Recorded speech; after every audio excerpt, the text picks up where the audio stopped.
Yes, as you can see, dramatic scenes unfolding here. Ayanda, back with you live with live visuals. Parents seeing their children.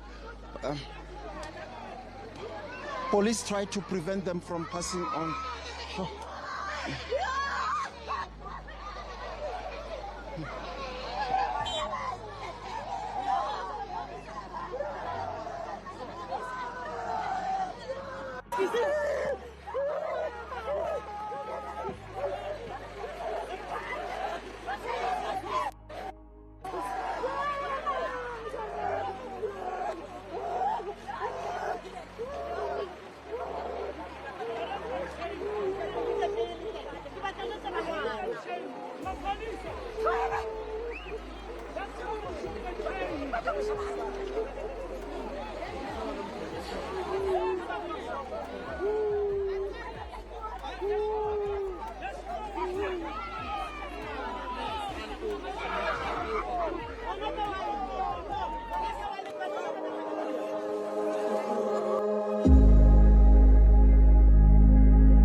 Kazi, imagine you wake up early in the morning, you prepare for your daughter or son to go to school. You kiss them goodbye, not knowing that it is the last time that you're kissing them goodbye. Few hours later, you get a call from whoever, and then that person says you must go to a certain place because there was an accident. The first thing that comes into your mind is that if my child is okay, if my children are okay. We are living in South Africa where laws, rules, and regulations are not followed, and our own government is the perpetrator within the whole thing. And I will explain to you. But first, Dumela Kazi, welcome back to the Cafe Libizolo ka KK. If you are new here, welcome. And if you are returning, thank you so much for gracing us with your presence. I'm sorry I'm not in my office. I just wanted to be away from the office today. I wanted to do some work, but I couldn't do it in the office. I wanted to just sit in my lounge. So if you see my background and stuff like that, I'm in my lounge. I've got my desk here, my laptop here, and I'm using my other camera, so the quality will be different. And also, I'm not using my studio stuff and all. You know what? Let me not explain, because I am so touched today with the incident that happened in the Vaal, and we need to talk about it. And we also need to talk about Xolani Khumalo, who handed himself over to the police. You know Xolani Khumalo from the Action SA. We know him from Mojalav, who is busting a lot of drug activities and drug dealers in and around Johannesburg or Gauteng province. Let's get into this video.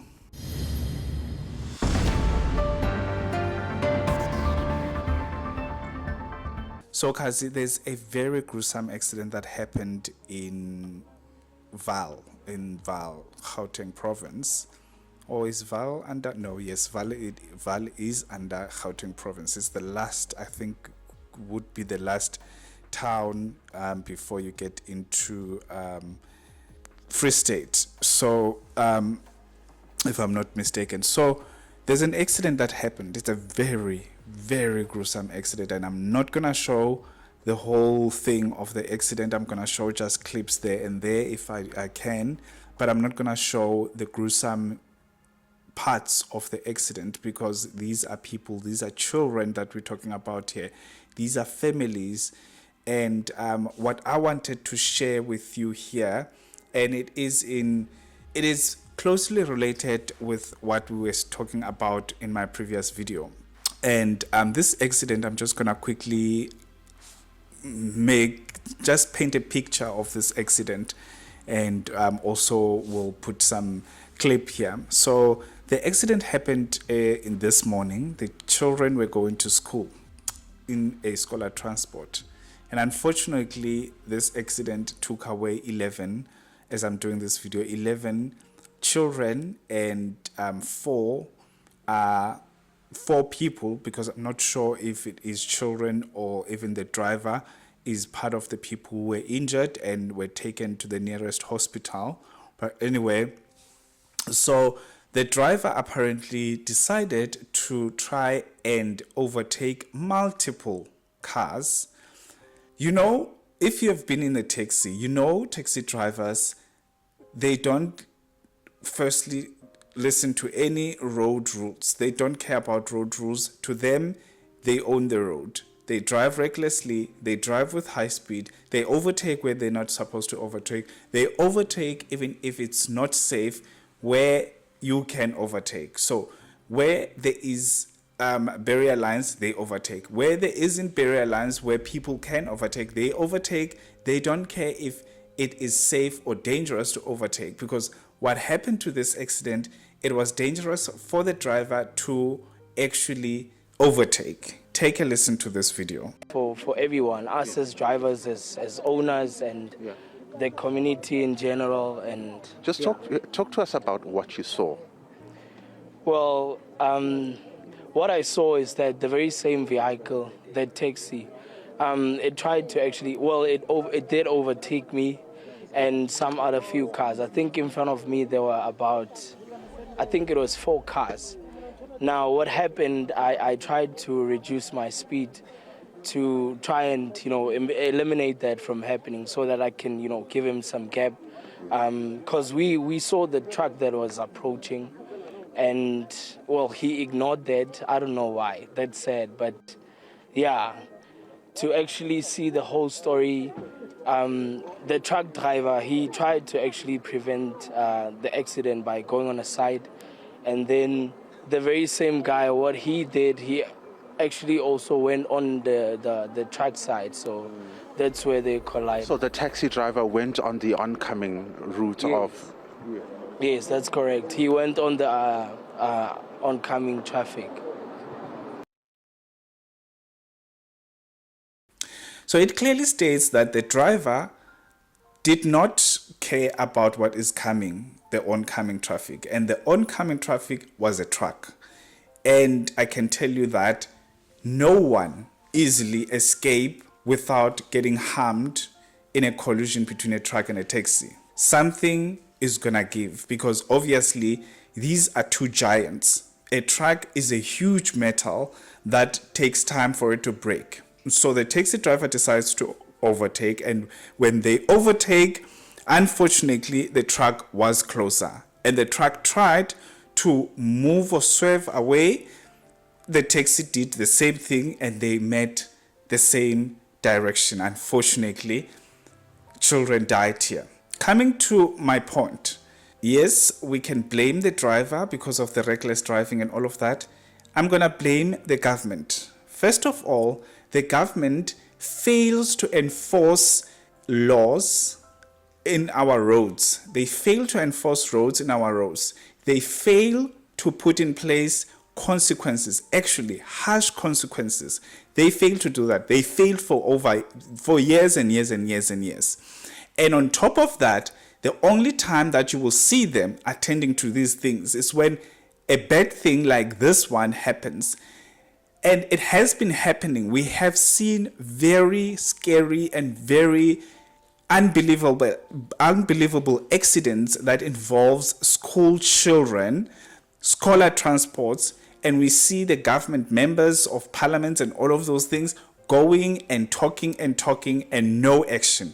They've been doing it for years. This is what Panyaza Lusufi said. As you all know, he's always available for a comment, but not available for real issues. The police, to conclude, this is it's an unbearable situation, unbearable scene. The investigation team have just briefed me, but there are 1 or 2 things that are still outstanding. It's clear that it was just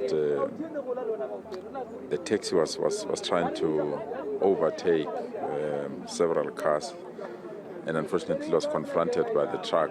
The truck driver tried to sway to run away from the taxi, but it was too late, and it hits the taxi and it just. So 11 pupils all perished. Can you confirm that, and whether or not the driver of the taxi also perished? Yeah, so far the number that has been confirmed with me is 11. I think 4 have been rushed to hospital. I'm not sure within the 4 who still, or who was the driver of either the truck or the taxi. And just your general message as the Premier of the province in Gauteng to parents, to scholar transport drivers, and just the entire sector about road safety. I really feel that we've left this sector unregulated for quite some time. I said to the MEC now, I want him and the MEC for transport to immediately find a way of engaging and finding an available date for us to go and meet with the sector. I really feel that we need to engage the sector.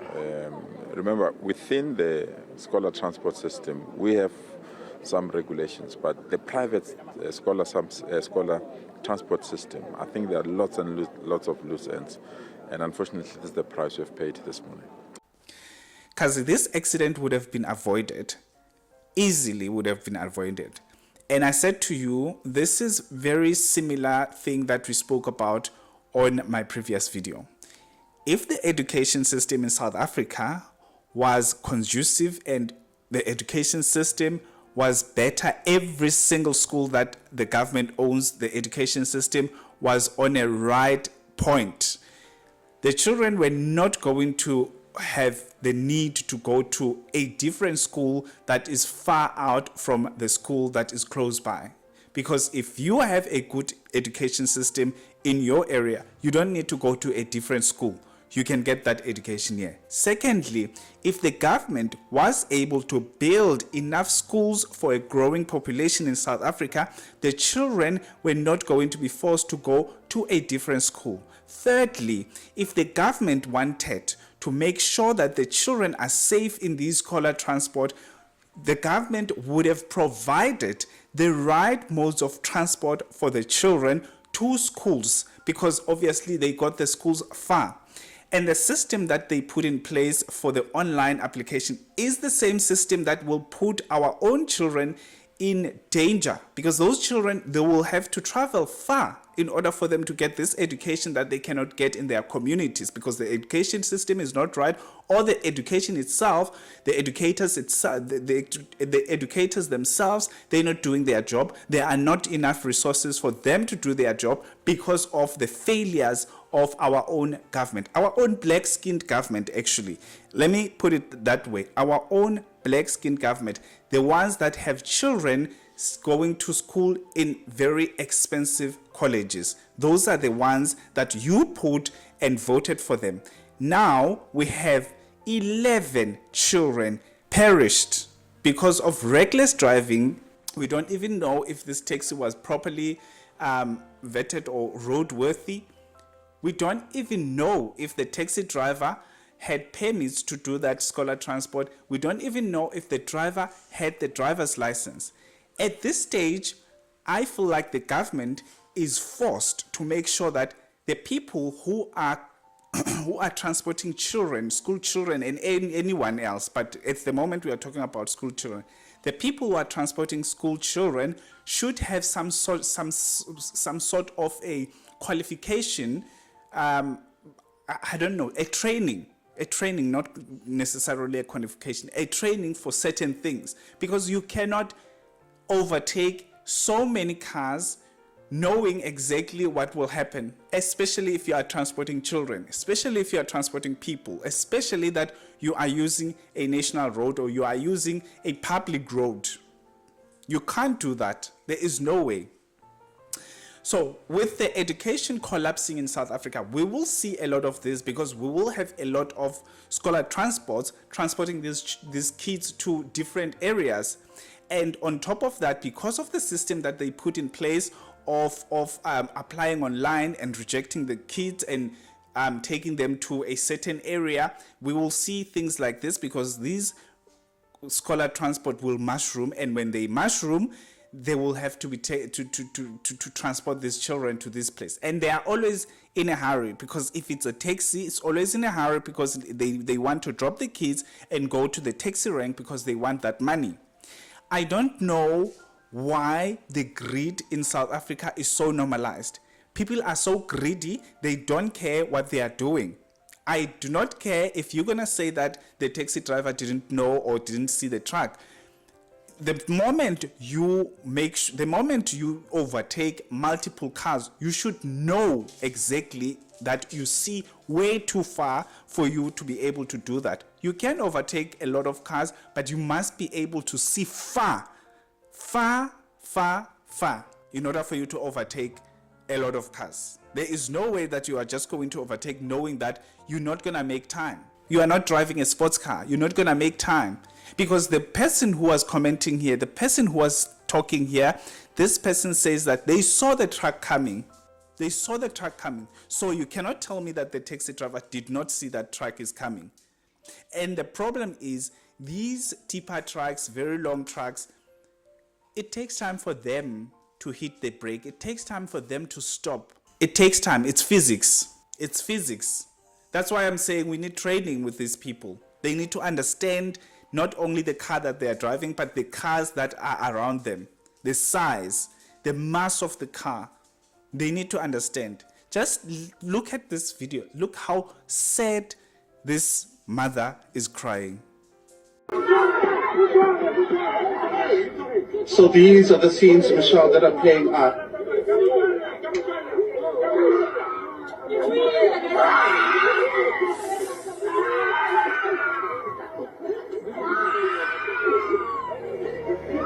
All right, so Michelle, let's see.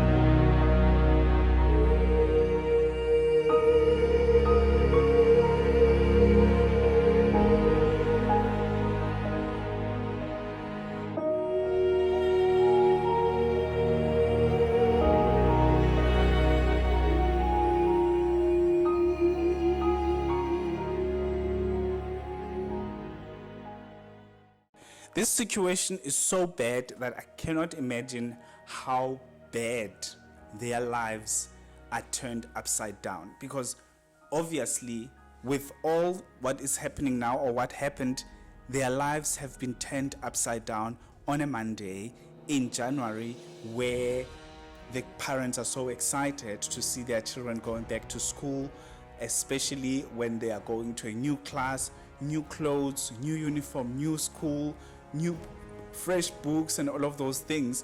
Imagine the sadness in that house. Imagine how difficult it will be for families to console those parents.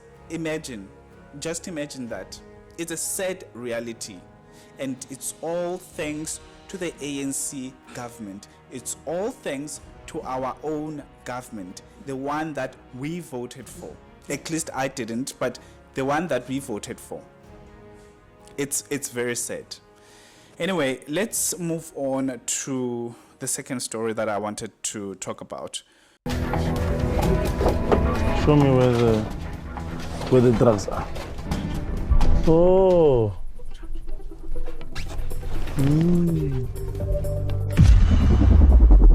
Okay. Why you don't tell me there's more here? That is what I'm telling you. How much are you selling this one?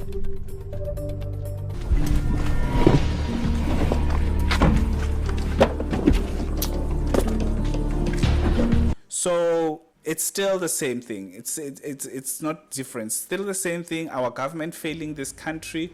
Our government turning this country into a banana republic. Xolani Khumalo, you know Xolani Khumalo. We all know Xolani Khumalo from Moja Love on.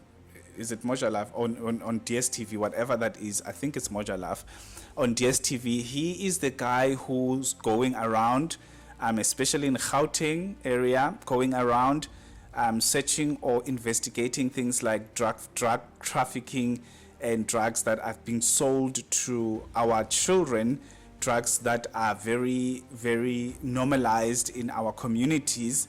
This guy has been doing a good job with his show.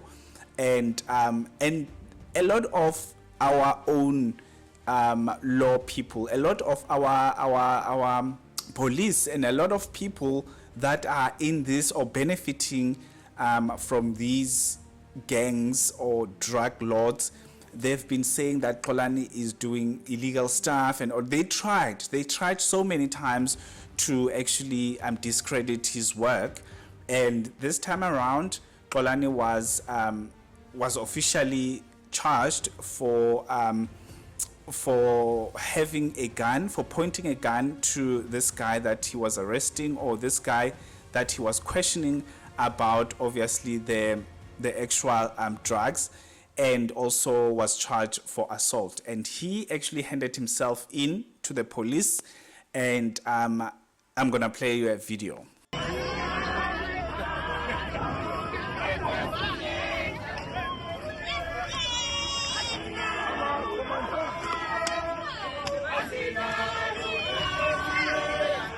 Who has now been charged officially. We need to come through here to do a bail application for him. We're just waiting. He should be here in the next 20 minutes or so. And so what we want to see is justice being served. We want him to have bail. We want the case to be proven, the investigation to be done, so that the truth of this matter can come to bear. It cannot be in South Africa that those who are fighting crime are the very ones who must be answering in courts of law, when the ones who are perpetrators of crime are not in courts of law, defending their cases and answering for their cases. I think that is the most important thing that we are here as Action SA to figure out, and also to demonstrate to South Africa that justice for one must be justice for all, and we are here to stand by our mayoral candidate for Ekurhuleni, Mr. Xolani Khumalo.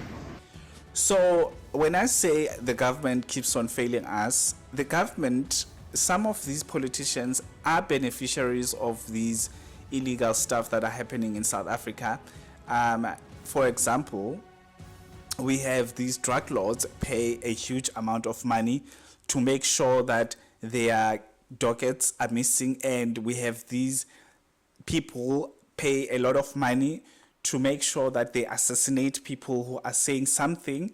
And also on top of that, we have them within our infiltrated police force in South Africa to make sure that they go after certain people like Xolani, because Xolani is making sure that things like this should not be happening.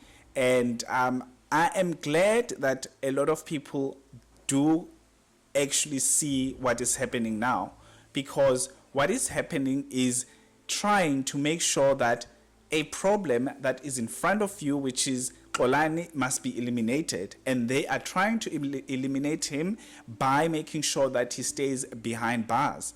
And so in South Africa, we should normalize not doing things, or we should normalize not following these drug activities that are happening in this country. And when someone is able to do that, you want that person to be arrested. And Xolani was not alone at that time on that specific incident, on this specific incident that he got charged for. He was with the drug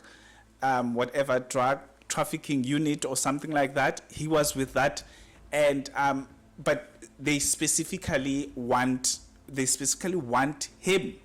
Last week, and told him that he was prepared to hand himself over even earlier last week. They, outside of me, agreed that he'll hand himself over on Monday, today. I then said, good, because I will be available. Yesterday we consulted for the whole day.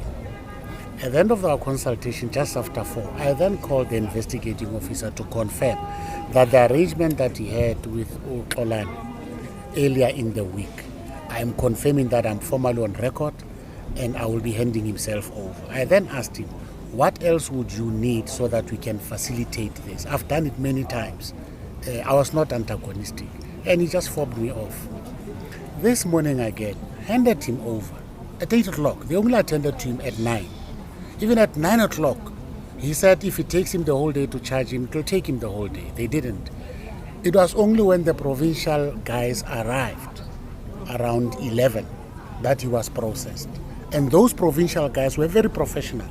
They even asked that I remain in attendance throughout the process, even when I was prepared to say, look, I trust you guys, do what you have to do. So I said, took his statement.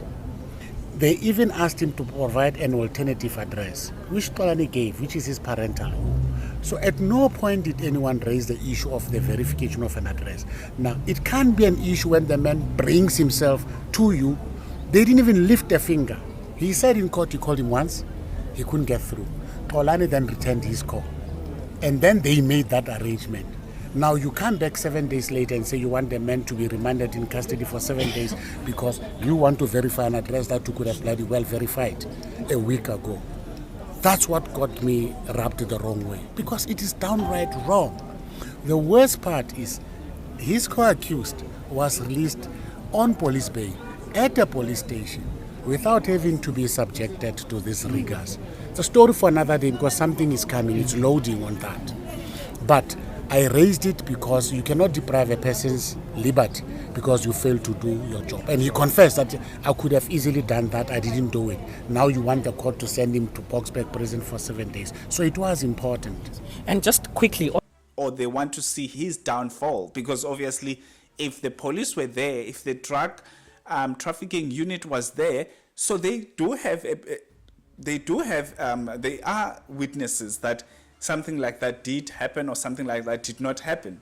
And on top of that, you can't, that's the problem in South Africa. You can't go and arrest a drug lord and think that it will be roses and petals and Valentine's Day lights and all of those things. There's going to be a scuffle. There's going to be some sort of things that are happening. That's why these police sometimes they get killed, because they go there and think that there will be lovey-dovey with criminals. We can't have that. We can't. Have you seen the US? Have you seen the US, how they tackle illegal immigrants or immigrants as a whole? Have you seen them? We need police that have spine like that, and we need police that will be able to say, no, you are going to make sure, we are going to make sure to lock you up. If you don't want to be locked up, hell is where you're going. Hell is where you're going. We need police force that will never have any conversation with criminals. Conversation is a club. A conversation is tackling them, is making sure they go straight into the biggest cell ever. So Xolani, for me on my side, he shouldn't be having to be subjected to what is happening now at all. We need him. We have problems with drugs in South Africa. That is the reason why we've got murder rate that is so high. That is why there's too much rape, too much burglaries and all of those things. Because these people want to come in and steal and sell and go and buy drugs. Xolani is the first person, the police that are very scared to go to Hillbrow and Sunnyside, and Xolani has been in these places. So that means that person is able to do the job that the police are unable to do, or they don't want to do, because they are beneficiaries of this lawlessness in this country. Anyway, tell me what you think about the both topics that I spoke about. And also, I'm so sorry that the lighting situation is on and off, because I'm using a natural light, and it's a motivation to people who want to actually start their YouTube. You don't need big lights, you don't need anything. You can actually use your cell phone. Even though I'm using a camera, you can actually use your cell phone to take this video as I am taking the video without lighting. I'm using natural lighting, and it's one of the best lighting ever, even though when there are clouds, it might change all the time. But anyway, have a fantastic one, Kazi. Peace out.